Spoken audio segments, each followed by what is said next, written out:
psychic.com. The NLS Braille and Audio Reading Download, or BARD, web-based service and BARD mobile app give patrons the freedom to read their way, listen to their stories. BARD is this beautiful web-based program for searching for books and for the ability to download them. Now, this next step with BARD Mobile has just been a tremendous innovation. It's a great way to have a book with you without carrying a book. Wherever I go, BARD Mobile, the library services is with me. When you discover you have an impairment, it can change your life.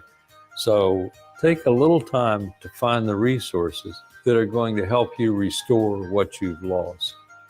For more information about the National Library Service for the Blind and Physically Handicapped Library of Congress, visit loc.gov/thatallmayread or call 1-888-NLS-READ.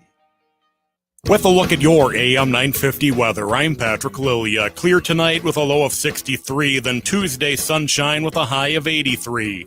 Celebrate the upcoming holiday weekend with a fantastic meal at an Eat Local Minnesota restaurant. They're perfect for any occasion and feature flavors from close to home and around the world. Visit the list of Eat Local Minnesota restaurants at eatlocalminnesota.com. Portions of the following program may be pre-recorded. The views expressed and the opinions given by the individual host, guest, random reptoid, or chupacabra may not necessarily reflect those of AM 950 Radio, its affiliates, or its sponsors. Now, it's time to step into the unknown.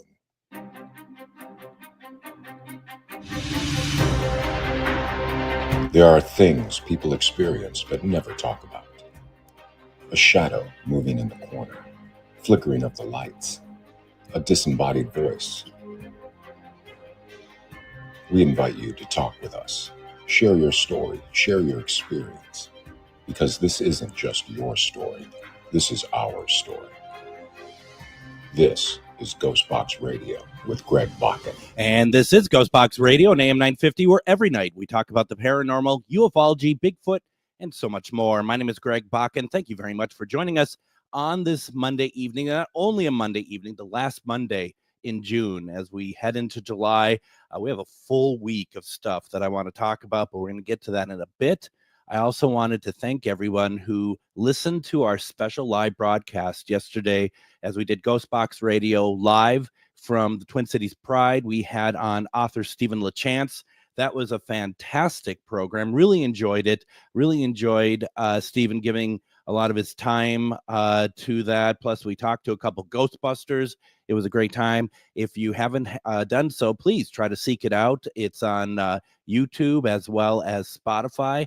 And I don't know if we got it up on the AM 950 website yet. We've been a little busy. We've had a lot of stuff, and we did a whole weekend of live shows and stuff, and that was pretty incredible. And I really enjoyed doing that, and it was really a lot of fun to be out there. So thank you very much for that.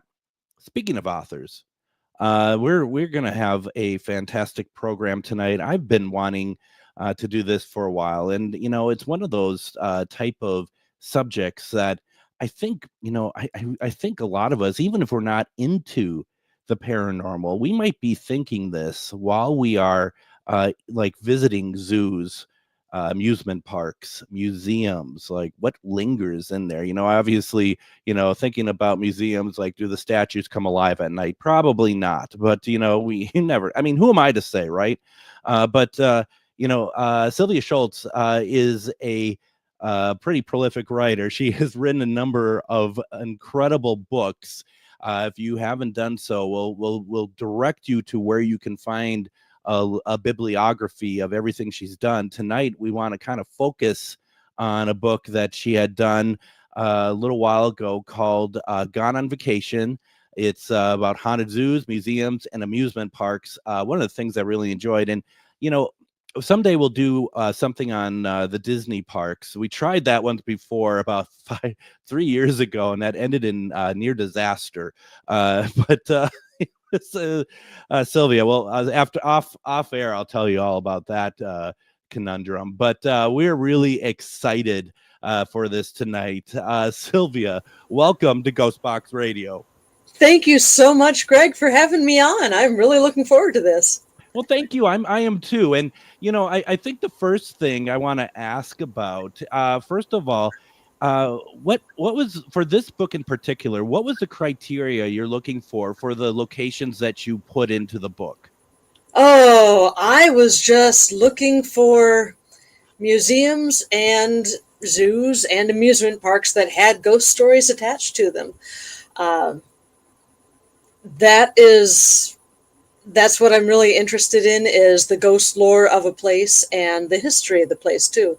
I really believe that you can't understand the ghost stories of a place without knowing the history too.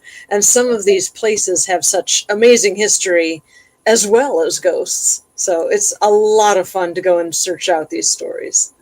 Were you tipped off by other people about locations to look into, or were these a lot of the stuff that you kind of had known about before?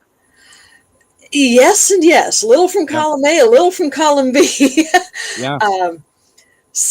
The way I got the idea for the book in the first place was I was at a paranormal convention and I was talking with a friend of mine who used to work at Brookfield Zoo and mentioned that that zoo was haunted. And I'm always on the lookout for cool book ideas. So I said, oh, how cool would that be, a book on haunted zoos? And I thought, well, let's expand this a little bit and do haunted zoos, museums, and amusement parks, all the places that people would go on vacation. Yeah.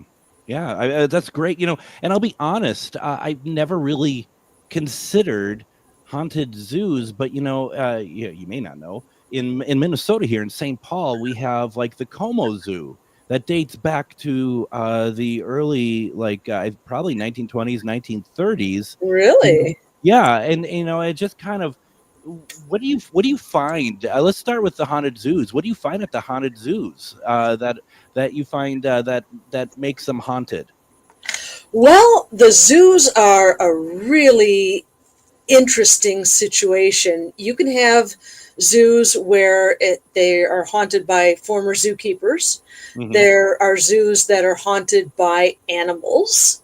Yeah. And there are zoos that are haunted because of the land they are on. It's the Cincinnati Zoo, I believe, that is haunted by the ghost of a lioness. And she only appears when you're walking alone. Of course. Any time of the day or night, it can be dusk, it can be broad daylight, but if you're walking alone down a path in the zoo, you'll just get this feeling of being watched, and not, somebody might be checking me out from the sidelines. No, this is a feeling like you are prey. Someone is stalking you. And then if you're really lucky or unlucky, depending on how you hear about it, you might hear the lioness chuff at you from the shadows. Like that. Wow. So, yeah. How cool. How cool is that? I think that is so neat. And, it's like, why wouldn't we have places where, we think of maybe animals haunting in different forms, maybe not on the degree of a zoo, but why wouldn't they, right? Especially if they spend, first of all, most of their lives in captivity. And secondly, I wonder if they're angry at being in captivity for all this time. And we should be lucky that they're only spirit lioness opposed to real ones. Yeah, the Griffith Park Zoo in Los Angeles. Yeah, that'd be lucky. Yeah. That was a really, really hard one to write. One of the series of books I do is true crime, so I'm used to gory stuff. Yeah. I've never felt the need. I figure if people pick up a book on true crime, they know what they're getting into. I've never felt the need to put any sort of content warnings in my books, sure. But I did for the beginning of that chapter because it was desperately sad. Of what happened to the animals? Yeah. They were in captivity in such appalling conditions, and their souls are still there. Yeah. And a psychic medium went there with her dog. Her dog actually helps her on investigations. Mm-hmm. And she's able to communicate with the dog, and the dog was like, where are their moms? Why aren't their moms taking care of them? And it was just heartbreaking. So, you know, it's interesting that you say that. Nancy in the comments here, we're talking about in Minnesota, the Como Zoo, and she said she loved the Como Zoo, but probably spirits of those poor Galapagos turtles we used to ride. Yeah. Now, I hadn't been to the Como Zoo in probably, I would say 30 years at minimum. I bet that place looks a lot different based on the amount of regulations that have passed in that time. Because even as a kid who didn't know anything about zookeeping, you'd look at some of the stuff and you'd be like, these are like cages and environments created in the 1920s, 1930s. And it like you said, it's sad even to people who don't even know what it is. I just kind of jumping on you here a little bit. You talk about the Griffith Zoo. And you do museums in this book. Did you also look at the Griffith Observatory at all? I did not. I wrote about the park itself too, because of the true crime element there that caught my attention. Yeah. But I did not delve into the observatory. There's only so much time for all of it. I totally get it. And honestly, I mean, I didn't go to the zoo because zoos aren't really, I don't like, they're not really my thing personally, but I went to the observatory, and this is before I was into paranormal, but it's just like, this place felt old as well, just like, oh my goodness. Now, that whole area is just weird. It is. You're absolutely right. It is. And it feels, and I don't want to put words in your mouth. You may feel it completely different. It almost feels tragic on every level. Oh yeah. Yeah. When I was reading about the history of the place, that's a good word for it, is tragic. Yeah. Yeah. I mean, it used to have that. And they used to have ranches in that area. And everything about it, it's meant to be, with the endowment that Griffith had given to the city to create that, it was meant to be something good. But even he himself was a pretty. Oh, he had horrible trouble with it. He just had calamity after calamity trying to develop the land and everything, and he finally just threw up his hands. I'm like, I'm done, man. Yeah. Oh man. Doug in the comments says Lincoln Park Zoo in Chicago is haunted too. Oh yeah. That was on my list of things to talk about. I will get to Lincoln Park Zoo in just a second, but I wanted to go back. Yeah. And we were talking about animals in cages. Yeah. One of the things that makes Brookfield Zoo so incredible is that the way I said, I really love the history of these places.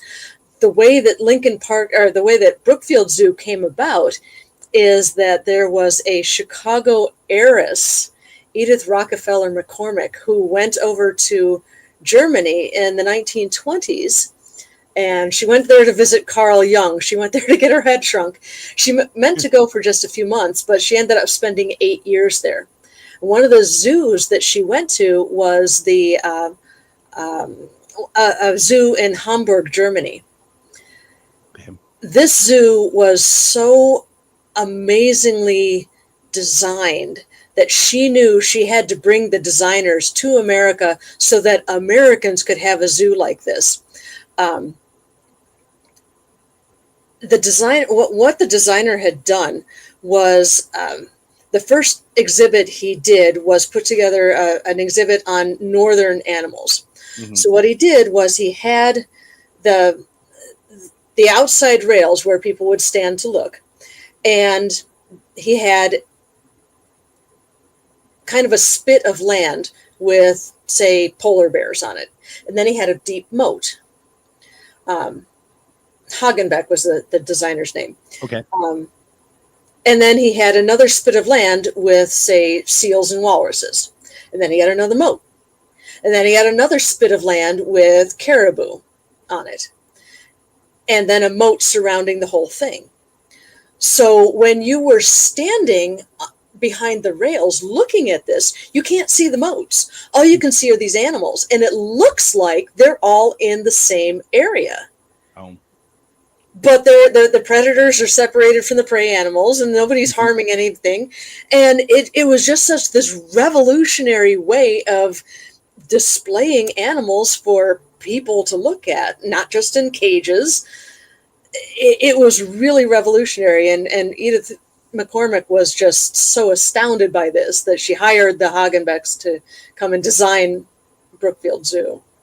Isn't that the same? I think that, I mean, I'm sure a lot of zoos across the country now adopt this. I think they do very much similar sort of things for like Disney Animal Kingdom, to give that impression of depth, impression of feel, but also that, like you said, the predators and the that everyone is kind of classic Disney, living in harmony in the wildlife here. Yeah. But I mean, it's nice that they have areas to roam and land to roam in. Yeah. Carl Hagenbeck was the designer of these exhibits, and his idea was so revolutionary that he patented it. Oh, good for him. Yeah. Yeah, no, that's and that's good. And it's nice that you get people who like kind of pioneer to be able to make sure these animals are taken care of and that they're looked after, because that's tragic and that's just sad. Just horrible. Yeah, we've gotten so much better at animal husbandry and animal nutrition over the years that it's really come a long way. Yeah, well, tell me about Lincoln Park then. Oh, Lincoln Park Zoo. This is one of my favorite stories. They're all my favorite stories, but Lincoln Park Zoo. When Chicago started being settled, about the 1830s or so, people really started pouring into the area. And people were living in Chicago, and people were also dying in Chicago. So they realized they needed a cemetery.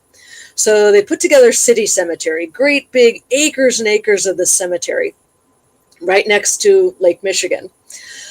After they had been using City Cemetery for a couple of decades, the city fathers realized that maybe it's not such a good idea to have this city cemetery right next to the city water supply, as in Lake Michigan. So they decided to move the bodies. They put together a couple of different cemeteries, Rose Hill and Graceland cemeteries, farther away from the lake. And they started moving the bodies. This body removal service was, people really got behind the idea. City Cemetery back in the day was kind of a cross-section of Chicago society. You had the poor folks buried there that just had wooden headstones. You had people from the middle class. You had people from the highest echelons of Chicago society with these big, rich marble and granite monuments and huge mausoleums and everything. So you really had a cross-section of Chicago society. So all these bodies needed to be moved. In about 1850 or so, they decided to start moving the bodies. Well, the Civil War kind of put a halt to that. There were more bodies put into City Cemetery during the Civil War. There was a Confederate prisoner of war camp in Chicago that the men who passed away there were also buried in City Cemetery. So after the war, they decided, all right, let's start this project up again, start moving people to Rose Hill and Graceland. And then came October 8th, 1871, the day of the Great Chicago Fire. Oh, yeah. People were moving, they were running to City Cemetery trying to escape the flames. They thought to themselves, well, there aren't any buildings here. It's going to be safe from the fire. We can find safety and refuge here. It's a cemetery, yeah, so what? We just need to get away from the flames. What they didn't realize was that the flames were so intense that the flames were finding purchase in these wooden tombstones. The flames were so intense that they were burning bushes down to below the soil line. Oh, and that's underneath the surface and sort of bubbling. Oh, yes. No. It was, the flames were superheating any moisture in these monuments, and they were exploding. There were shards of granite and marble everywhere. Just when you think the Chicago fire was bad enough, right? Right? You don't know about this. Oh my People realized they were not going to find safety from the flames in the cemetery, even though there weren't any buildings there to burn. So they waded into Lake Michigan they finally found some safety from the flames in the water. But then when the ashes had cooled and people started looking around, they realized these monuments are destroyed. The wooden tombstones are just gone. Yeah. There's estimated about 20 to 30,000 people still buried under Lincoln Park. The bodies never got moved. Oh, goodness. So nowadays, when people visit Lincoln Park Zoo, they're likely to get photobombed. They're out there just having a lovely day out, and they'll take a picture and they'll see somebody in Victorian dress behind the people that they're taking the pictures of. Well, and I mean, let alone the people that had been buried there. We're also talking about the people who were killed there from the fire, right? Mm-hmm. Yeah. Yeah, there were people that lost their lives there in the fire as well. So. Oh gosh, I mean, that's just unbelievable. Once again, folks, this is just a sample of what you're going to read in Sylvia Shults' book, Gone on Vacation, Haunted Zoos, Museums, and Amusement Parks. Sylvia, why don't we go ahead and do this? I want to take our first break here. When we come back, we're going to continue this conversation. We might move on to amusement parks in the next segment. Anything else you all want to talk about, put it in the comments. This is a great conversation. You are listening to GhostBox Radio on AM 950.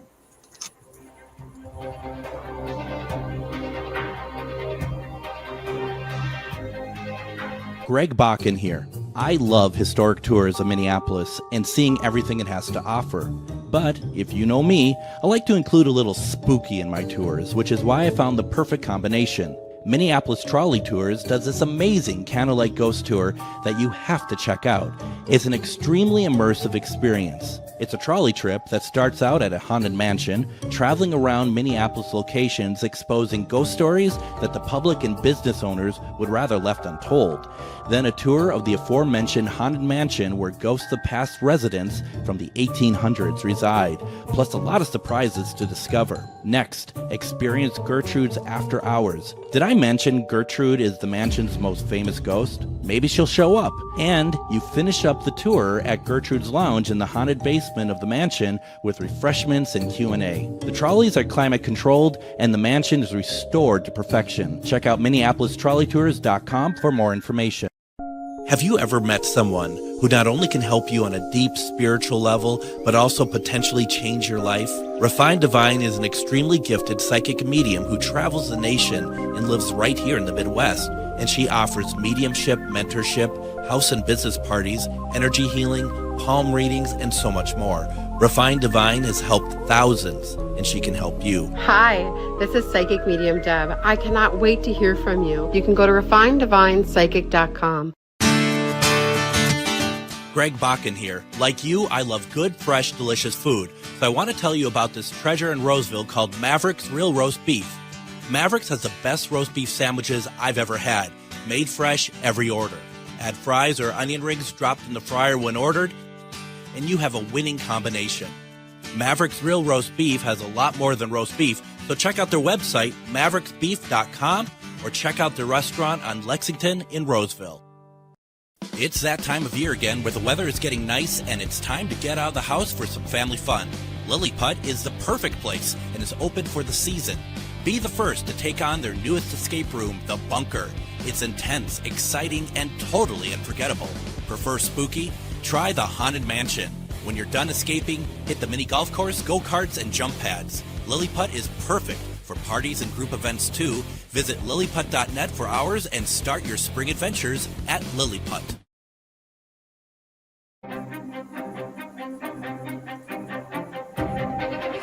You know, there's one thing that I found out over the weekend doing these live broadcasts from Pride was simply this. A lot of people said to me that they love the Mavericks commercials, and every time that we run these at night, people are kind of annoyed because they want to go to Mavericks and get a roast beef sandwich like right now. And I I don't know. I don't know if Tim will have a late night service for Mavericks, but honestly, got a lot of people and a lot of the hosts over the weekend. We brought Mavericks sponsored part of the booth. They gave us a lot of great food for the weekend, and we converted a lot of people over the weekend. That's all I'm going to say. People who only heard the ads, never made it down there, and we had these roast beef sandwiches, and gosh, they loved them. There was nothing left. It was really fun to see. Also, folks, I do want to let you know, Mavericks has opened an ice cream shop in the parking lot. You'll see it. It's called Sprinkles. Go check it out. Go get your roast beef sandwich, and then go to Sprinkles and get yourself a nice dessert afterwards. I think you're going to really enjoy it. If you are watching me tonight on GhostBox Radio with Greg Bakun, please consider sending some stars my way. Stars is a great way to change the algorithm, to get really important conversations like this tonight out in front of a lot more people. That would really help and support the page. Another way to support is sign up for Patreon, where we have the back catalog of the last 10 years of GhostBox Radio, and it starts as low as $3 a month. Plus, we do early releases. There's one up there right now for Sam Beltrusis episode that we're going to be running this week. It's already up there for people to listen to. Check us out at patreon.com/GhostBox Radio.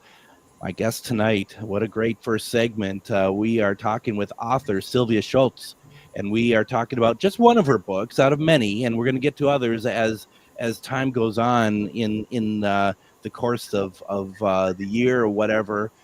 Gone on Vacation, Haunted Zoos, Museums, and Amusement Parks. And I mean, first of all, we only scratched the surface on zoos, so you got to get the book to read more.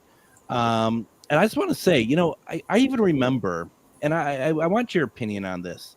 There's a great amusement park in the Twin Cities area called Valley Fair, and I think a lot of amusement parks at the time, I don't know if they do it now, a lot of their architecture was kind of based on like a sort of a Main Street, of like the 1920s sort of look, right?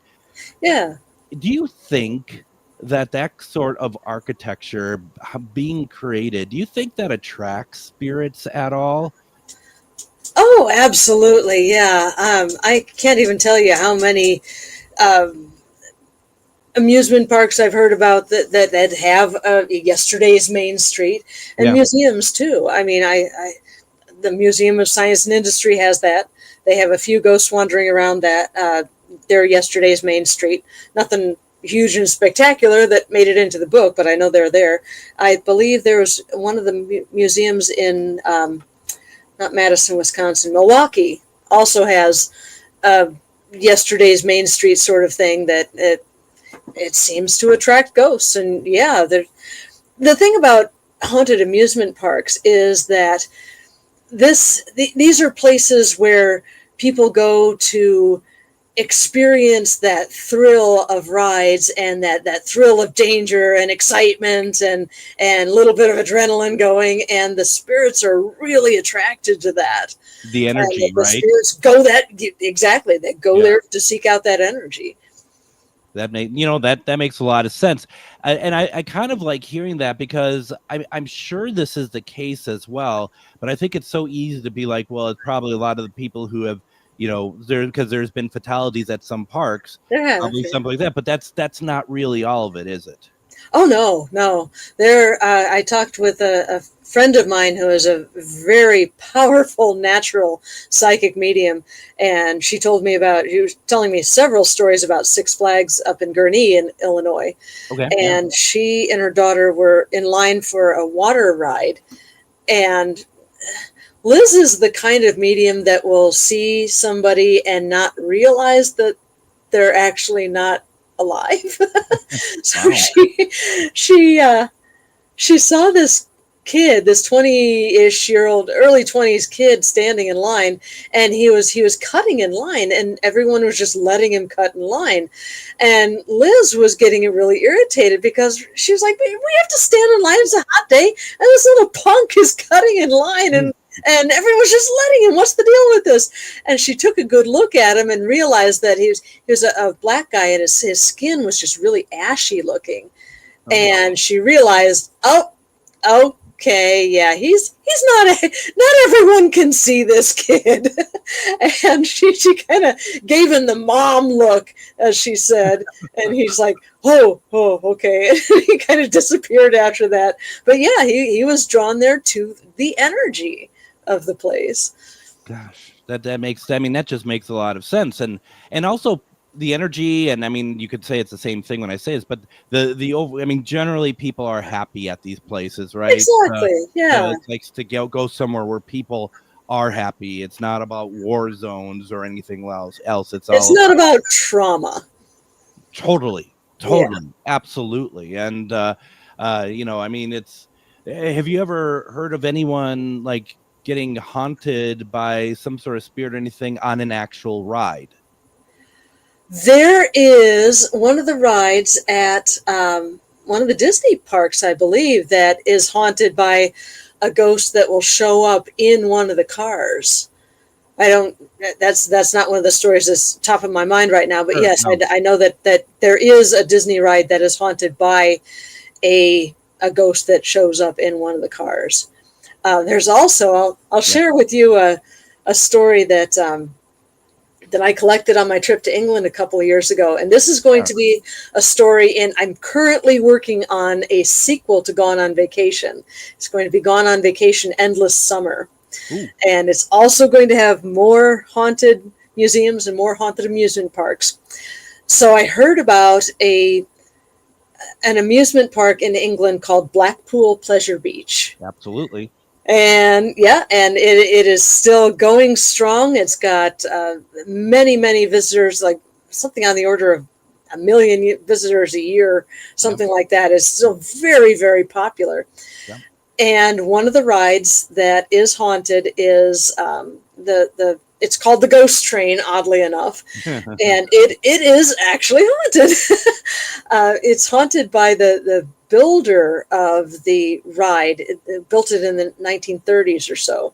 And his name has kind of been lost to history, but his ghost is known as Clogs or Cloggy, because this ghost is one of the ghosts that like to scare people. You'll be in the ride and he'll run up on people and make a whole bunch of noise. Wow. These running footsteps towards you. That's how he's picked up the name Cloggy. So I was talking with Darren Ritson, an investigator in England, and he was actually, Drew Bartlett and Darren Ritson were both in the ride exploring this ghost train ride for one of the paranormal shows in England. Mm-hmm. And Drew said he got touched. Somebody touched him on the shoulder. So he knew that Cloggy was around. So he was like, all right, come on, Cloggy, show us what you got. And all of a sudden, everybody heard these footsteps just barreling towards them off the track.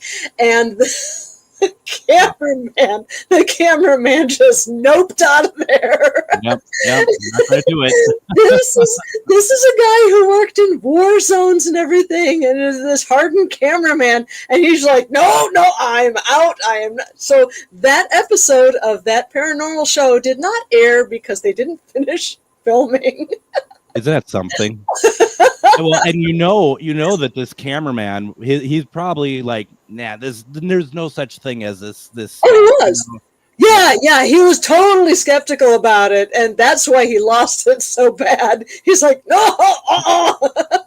I have a very keen interest in British television. It's one of the things I actually research, and I work with groups, and I've been over to the UK a number of times. And one of the places I've been to that they didn't expect me to do any kind of investigation. I was wearing my British television hat. Is a place called Alexandra Palace just outside of London, and it's the birthplace. I mean, it's many things, but it's the birthplace of the BBC.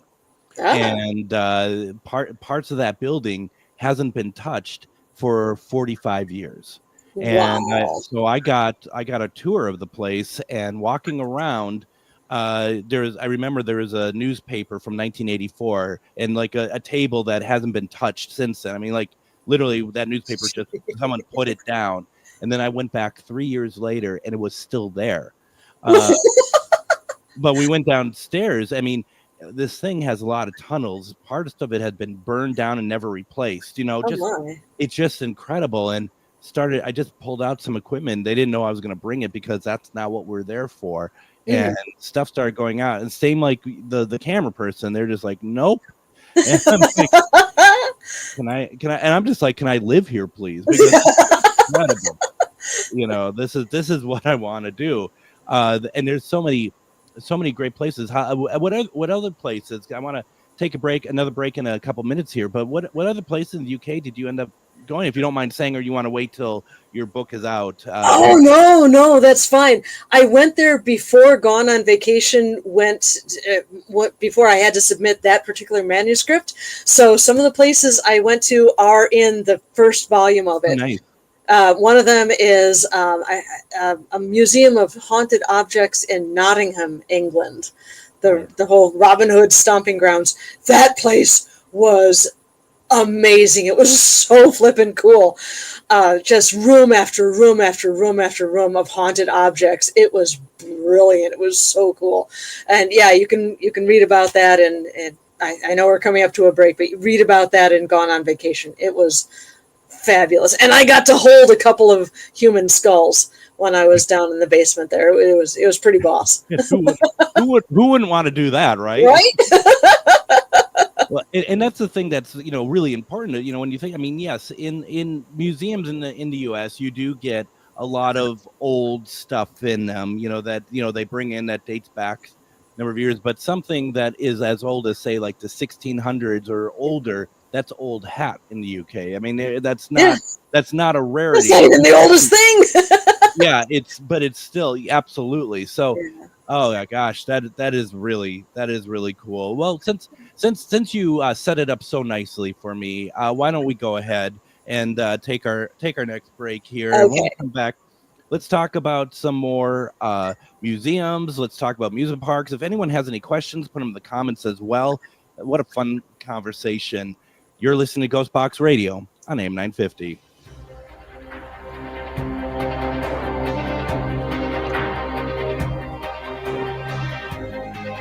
Greg Bakun here. I've told you about the out-of-the-world roast beef sandwiches at Maverick's Real Roast Beef, but I haven't told you about their Philly steak sandwiches, turkey bacon avocado sandwich, BLT, crispy chicken, fish sandwiches, brisket, or pulled pork. Okay, you get the idea. They make a lot of delicious food to the same standard as their famous roast beef sandwiches, and now I'm starving. I'm going to go to Maverick's Real Roast Beef off Lexington and Roseville, and you need to go too. Check out their menu at mavericksbeef.com. It's that time of year again where the weather is getting nice and it's time to get out of the house for some family fun. Lilliput is the perfect place and is open for the season. Be the first to take on their newest escape room, The Bunker. It's intense, exciting, and totally unforgettable. Prefer spooky? Try the Haunted Mansion. When you're done escaping, hit the mini golf course, go-karts, and jump pads. Lilliput is perfect for parties and group events too. Visit lilliput.net for hours and start your spring adventures at Lilliput. Support comes from Hennepin Arts, presenting Hidden Brain Perceptions Tour with Shankar Vedantam. Are there parts of our minds that are hidden from us? This question launched the Hidden Brain podcast 10 years ago. Now host and creator Shankar Vedantam brings 7 key insights from the first decade of Hidden Brain to the stage. Whether you're new to the show or a longtime listener, this evening of science and storytelling will change how you think about yourself. Tickets available at hennepinarts.org. Have you ever met someone who not only can help you on a deep spiritual level, but also potentially change your life? Refined Divine is an extremely gifted psychic medium who travels the nation and lives right here in the Midwest. And she offers mediumship, mentorship, house and business parties, energy healing, palm readings, and so much more.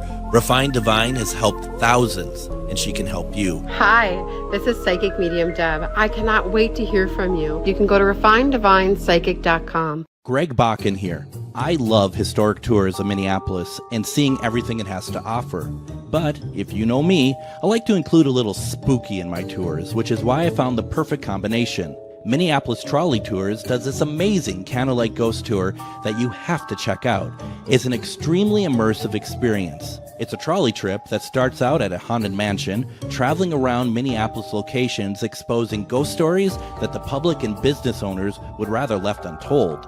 Then a tour of the aforementioned haunted mansion where ghosts of past residents from the 1800s reside, plus a lot of surprises to discover. Next, experience Gertrude's After Hours. Did I mention Gertrude is the mansion's most famous ghost? Maybe she'll show up. And you finish up the tour at Gertrude's Lounge in the haunted basement of the mansion with refreshments and Q&A. The trolleys are climate controlled and the mansion is restored to perfection. Check out MinneapolisTrolleyTours.com for more information.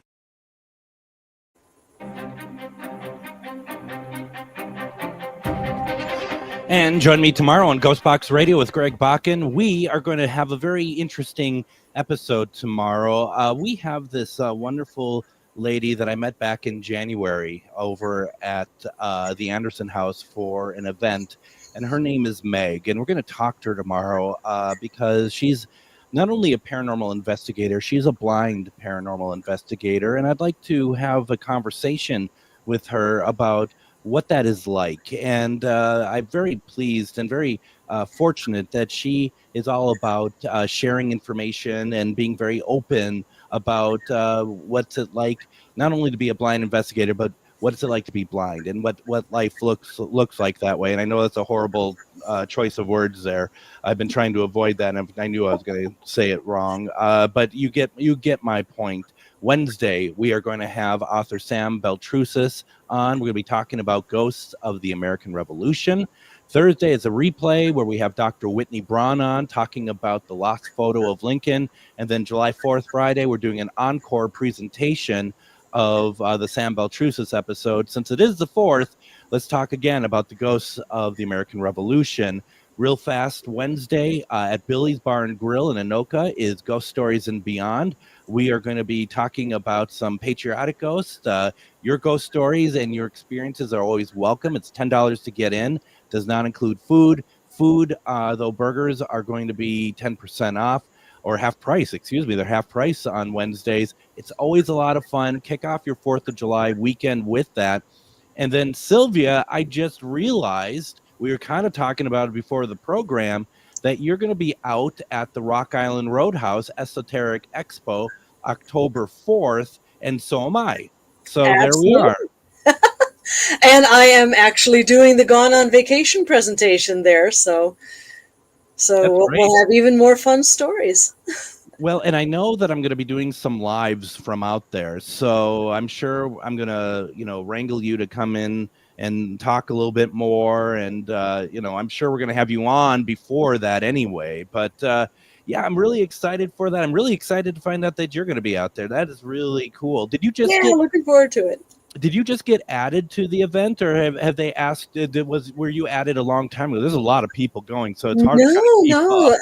I was contacted and said, "Would you like to be a part of this?" And I said, "Absolutely, I would." Yeah. So yeah, it's going to be my first time going out there, and yeah, really looking forward to it. Yeah, it's going to be great. Once again, folks, the event is called Rock Island Roadhouse Esoteric Expo. It's going to be a very big event, a lot of stuff going on there, a lot of different sort of things. So there is, if you end up walking away from this thing being bored, that's on you, because there is so much happening at this event. And you can learn more. Go to Facebook, look up Rock Island Roadhouse Esoteric Expo. We're going to be talking about it a lot more. Once again, that's Saturday, October 4th. Friday, October 3rd, the PAX, along with Greg Yost, we talked about them. Ernie's been on a number of times. They're going to try to communicate with Bigfoot. That's a separate event, as well as I'm having a separate event where we're going to do CE5 experiments, trying to reach out to aliens. So it's, once again, if you come out to this thing, you're like, yeah, not a whole lot was going on that weekend.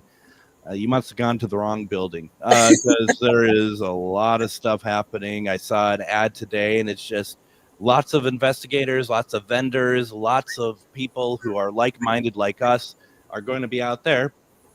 It's huge. So, yeah, I'm happy to see that you're out there, Sylvia. Thank you. Thank you. It's going to be a great time. Come on out. Come on out.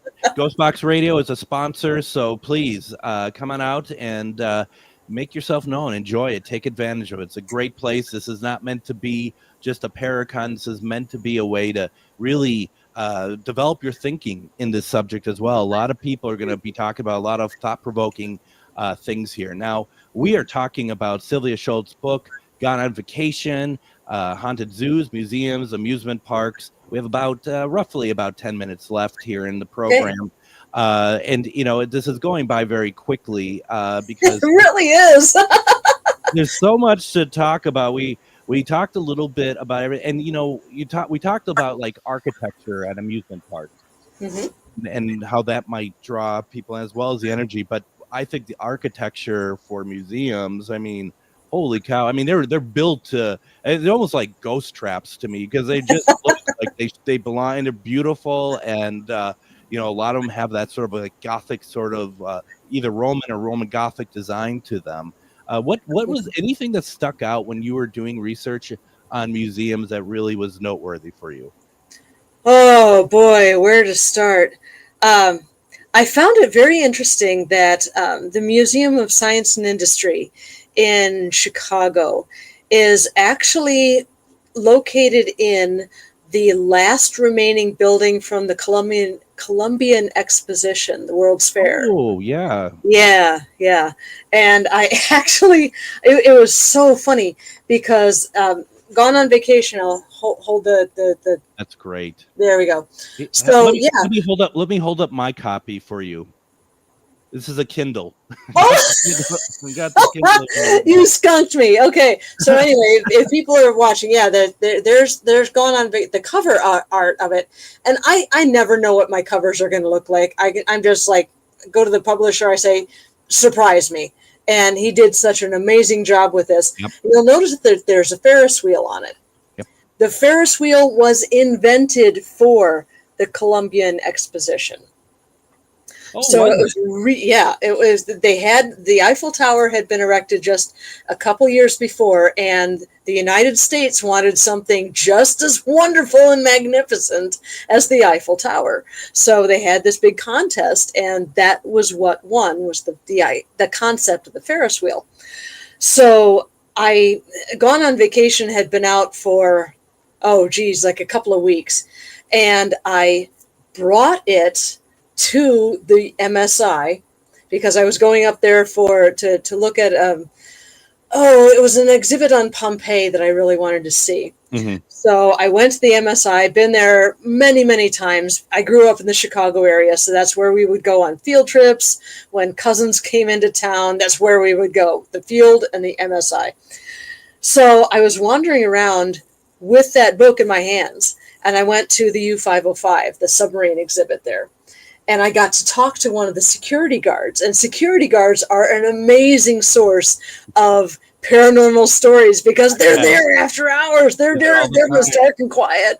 Right. And I showed him the book, and he immediately picked up on, hey, that's Jackson Park right there on the cover of the book. That's when he said, this is the last remaining building. Yeah, I know, it's so cool. So we were just geeking out over that. It was wonderful.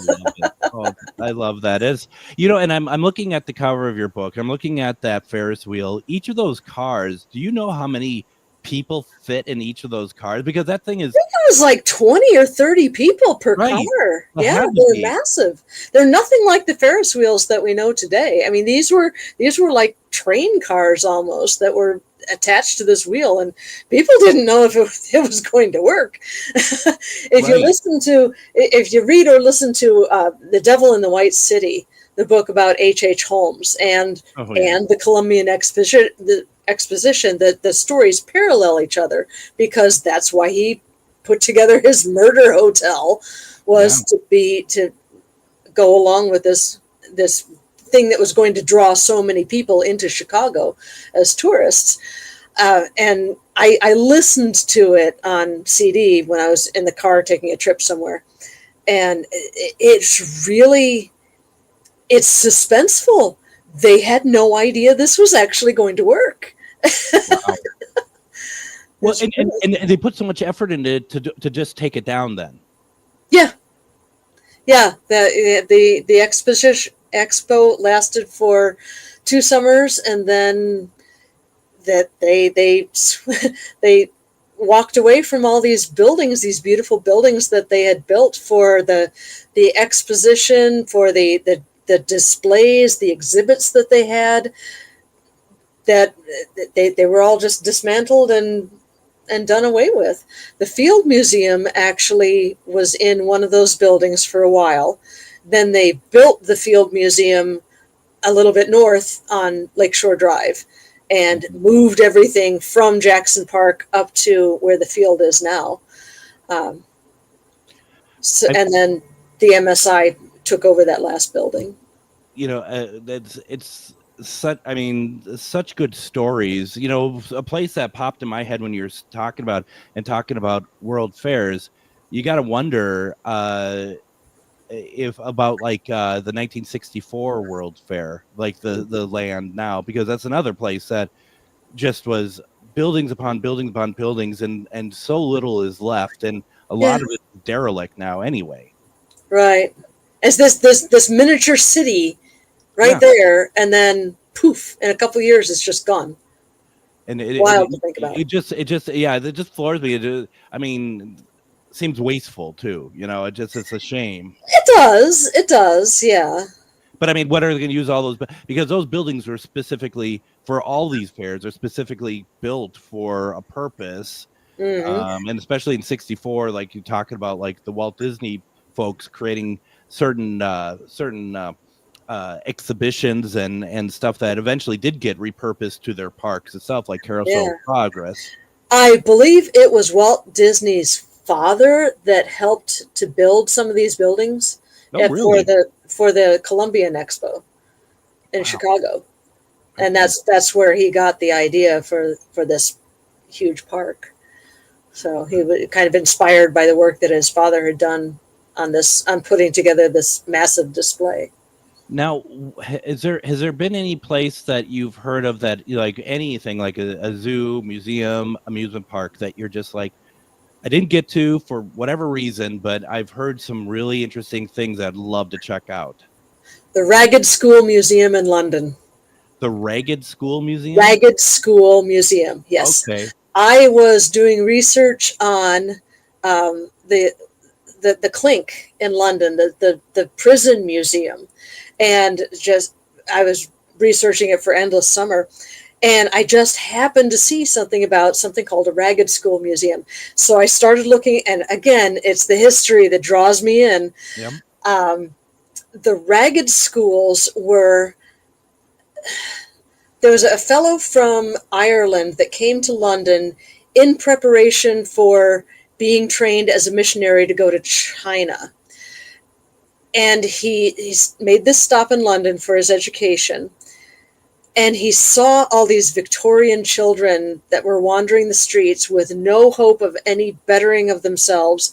They were just going to grow up to be beggars on the streets like their parents were and their grandparents before them. He felt so bad about this that he put together a half a dozen or so schools to teach these children to read and write, to learn how to do a trade, to give them a good, solid educational foundation, to get them ahead in life. And these were called Ragged Schools. Okay. And they were put together in these warehouses in the East End of London, in the very poorest part of London. After the Victorian era, when they moved into the Edwardian era, people started putting a higher price, I guess, on education and realizing how important it was. So public schools began to take off.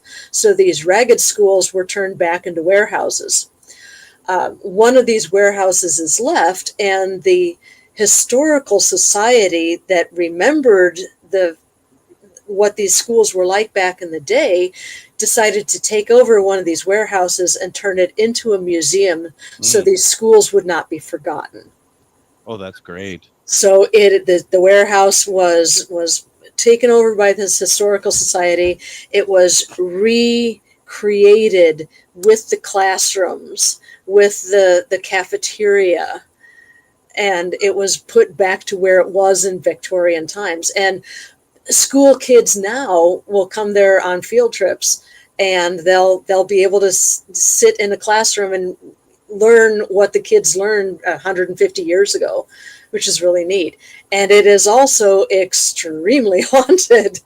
There's I read this wonderful article and saw the YouTube video of Adelaide's Haunted Horizons, an Australian paranormal group that came and investigated the Ragged School. And they had a fabulous time there. So I wrote about that in Endless Summer. So that'll be something to look forward to. That is really going to be something to look forward to. Once again, folks, the book is called Gone on Vacation, Haunted Zoos, Museums, and Amusement Parks. You can get this anywhere. It's available on Amazon. You can also go to your local bookstore and ask for it to be ordered, or go to ghostboxradio.com, Ghostbox Book Club. We have an affiliated link there. Sylvia, this is awesome. Thank you so much for your time tonight. Oh, Greg, I had an absolute blast. Thank you so much for having me on. My pleasure. I would love to do that again. Tomorrow, we're going to have Meg on. We're going to talk about investigating blind. Everyone, have a fantastic evening.